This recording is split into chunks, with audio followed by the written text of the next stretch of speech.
Selanjutnya kita akan membahas beberapa contoh dari terapan graf, ya, penggunaan graf pada beberapa bidang. Yang pertama ini adalah rangkaian listrik. Di sini Kirchhoff menggunakan graf untuk memodelkan rangkaian listrik. Bisa kita lihat bahwa di sini pertemuan kabel, ya, pertemuan aliran, atau di sini tiap sudutnya itu diberi label di mana yang kalau digambarkan pada graf dia berupa simpul. Dan jalur ini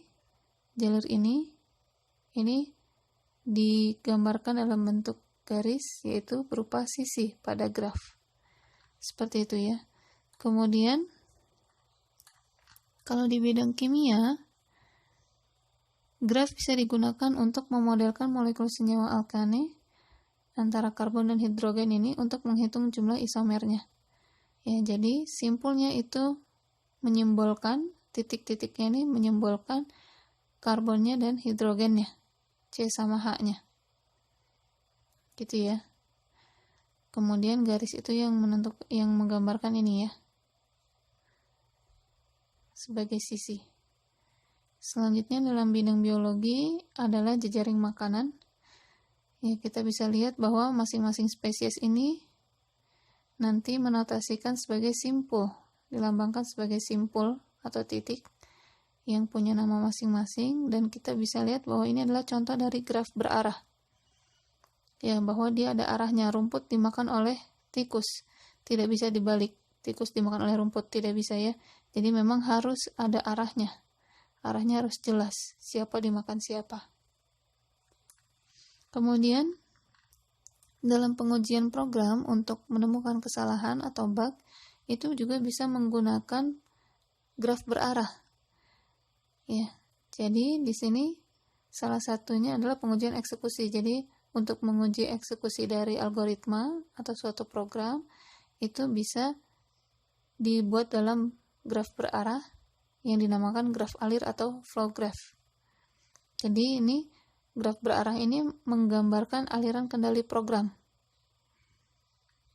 Contoh misalnya di sini ini ada algoritma, ya, satu read X, kemudian ini, ya, ketika X tidak sama dengan 9999 maka lakukan ini, dan seterusnya. Ini kalau digambarkan dalam bentuk aliran, bentuknya seperti ini, dimana masing-masing simpul itu menyatakan masing-masing baris.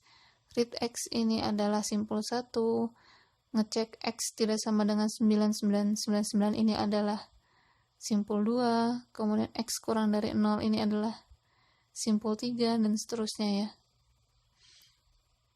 Sampai ada 7 simpul. Nah, ini. Jadi simpul menyatakan kondisi yang dievaluasi. Dan busur, dia kenapa busur? Karena ada arahnya, ya. Kalau tidak ada arahnya hanya disebut sisi. Nah, di sini busur menyatakan aliran kendali program ke kondisi berikutnya. Dia berlanjut ke kondisi yang mana? Ketika X kurang dari 0, dia akan menjalani 4. Masukkan tidak boleh negatif. Tapi kalau misalnya dia selainnya atau else-nya ini, maka dia menjalani yang nomor 5. X ditambah 10. Seperti itu, ya.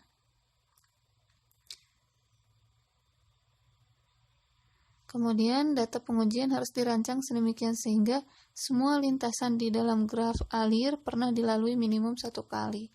Jadi kita ketika menguji program itu minimal setiap alirannya itu pernah kita uji minimal 1 kali. Ya, jadi inputannya kita coba yang ketika X sama dengan sekian ini apa hasilnya, kemudian X kurang dari 0, X lebih dari 0, pokoknya semua kemungkinan datanya kita cantumkan, ya, semua kemungkinan kita cantumkan sebagai data input agar semua aliran ini dilalui. Jadi bisa kecek gitu, ya. Kemudian contoh yang berikutnya, yang terakhir, yaitu terapan graf pada teori automata. Di sini ini sebenarnya materi yang harusnya dibahas di aljabar boolean, ya. Jadi contohnya di sini ada vending machine, misalnya yang di sini adalah menjual coklat, harganya 15 sen, di mana kondisi mesin itu hanya bisa menerima uang logam 5 sen dan 10 sen. dan mesin tidak bisa memberikan kembalian kalau dimasukkan lebih dari 15 sen. Nah, ini adalah alirannya. Ya.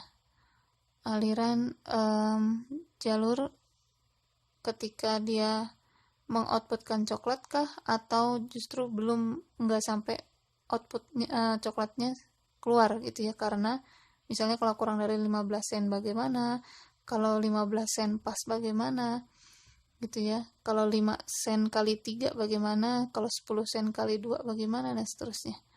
Ini alirannya ya. Ya, ketika 0 sen dimasukkan, ketika 5 sen dimasukkan, dan seterusnya. Ini kondisinya dinotasikan sebagai simpul ABCD. Ya, ketika 0 sen dimasukkan ya berarti kan tidak ada keluaran. 5 sen juga tidak ada keluaran. 10 sen juga tidak ada keluaran. Karena belum sampai harga coklat ya. 10 sen itu bisa masuk bisa inputnya 5 sen 2 kali, bisa langsung 10 sen 1 koin gitu ya. Kurang lebih begitu ya penjelasannya, sampai nanti 15 sen dia mengeluarkan coklat atau tidak ya. Kalau lebih dari 10 sen, kalau lebih dari 15 sen juga dia tetap mengeluarkan coklat, hanya saja tidak memberikan kembalian. Kurang lebih begitu ya. Itu adalah beberapa contoh terapan penggunaan graf. Selanjutnya kita akan membahas mengenai terminologi graf. Terminologi ini pada dasarnya artinya adalah istilah ya. Jadi istilah-istilah pada graf. Jadi saya sampaikan kembali bahwa graf ini pada dasarnya adalah sebuah gambar yang bermakna, yang bisa dianalisis secara matematis. Jadi gambarnya itu berupa titik dan garis, di mana titik itu sebagai simpul dan garis sebagai sisi. Nah, di sini terminologi di sini adalah untuk menunjukkan, untuk memberi nama hal-hal yang terjadi ketika kita menggambarkan graf. Contoh ini yang pertama ya, terminologi graf yang akan sering kita gunakan adalah istilah ketetanggaan atau adjacent. Dua buah simpul pada graf tak berarah dikatakan bertetangga bila keduanya terhubung langsung dengan sebuah sisi. Jadi kita mau ngasih nama, kalau ada dua simpul yang dihubungkan dengan sebuah sisi, itu disebut apa? Disebut bertetangga. Karena ada dua kemungkinan kan, dua simpul itu bisa bertetangga, bisa dihubungkan dengan sisi, atau juga bisa tidak dihubungkan dengan sisi. Nih ya, dengan kata lain, U bertetangga dengan V jika U, V-nya adalah sebuah sisi pada graf. Jadi kalau U, V itu adalah sebuah sisi pada graf, maka U dan V-nya bertetangga. Contoh graf G1 ini, bisa kita lihat 1 dan 2 ini bertetangga, 1 dan 3 ini bertetangga, tapi 1 dan 4 tidak bertetangga, karena tidak ada sisi, tidak ada garis yang menghubungkan simpul 1 dan simpul 4.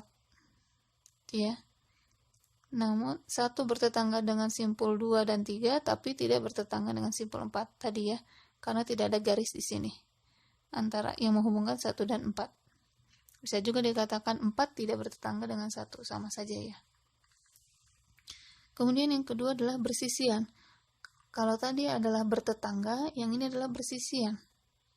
Nah, bersisian, kalau tadi bertetangga itu antar simpul, simpul 1 dengan simpul 2 misalnya. Nah, kalau bersisian ini adalah antara sisi dengan simpul. Ya. Contoh ini sisi 2,3 ini sisi 2,3 pasti bersisian dengan simpul 2 dan simpul 3 gitu ya. Bersisian, jadi antara sisi dengan simpul. Misalnya saya punya ini sisi yang 24, sisi 2,4, maka sisi 2,4 ini dia bersisian dengan simpul 2 dan simpul 4. Gitu ya. Jadi bersisian itu antara sisi dengan simpul. Sedangkan, contoh yang tidak bersisian ya. Sedangkan misalnya saya ambil sisi 1,3, nah 1,3 ini tidak bersisian dengan 2, tidak juga bersisian dengan 4, karena dia tidak menyentuh simpul 2 atau simpul 4. Kemudian ada istilah juga simpul terpencil atau isolated vertex. Simpul terpencil itu adalah dia tidak memiliki sisi yang bersisian dengannya, alias tidak ada garis yang menyentuh simpul tersebut. Tidak ada sisi yang menyentuh simpul tersebut.